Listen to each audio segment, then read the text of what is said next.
Atenção, vai para a cobrança do escanteio o time do Guarani. Diogo Matheus, gol da esquerda como se fosse no brinco, gol do portão de entrada. Vai partir de perna destra, parte e levanta no miolo da confusão. O toque de cabeça acontece, o desvio é gol! Lucão! Gol!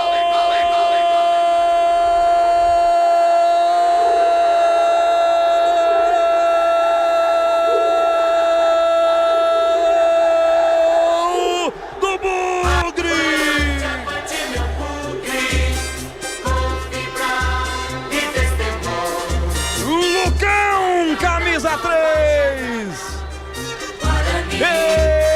ele não perdoa, Lucão cabeceia, Derek desvia, a ver pra quem ele vai marcar o gol, a verdade é que Derek toca por último e sai comemorando, a verdade é que o Guarani está na frente, na marca de 7 minutos. Etapa final de jogo na cobrança do escanteio, o Diogo Matheus levanta, Lucão toca de cabeça firme, Derek desvia sutilmente, mata Simão, ela vai morrer no fundo do gol do ABC, Bugre na frente, na Arena das Dunas, Guarani 1, ABC nada, o que vale é o detalhe, conta aí Vladimir.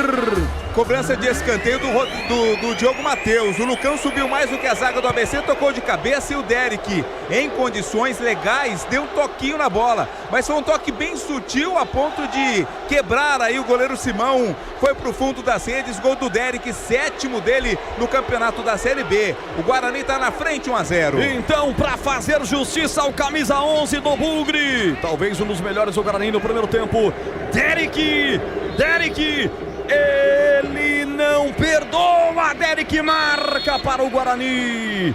Num cabeceio que foi quase um chute, a bola tinha endereço do gol. O Derek tocou sutilmente, ela desviou 2 graus e enganou a vigilância de Simão. Na frente o Guarani 1-0, abre o marcador. Tigrão,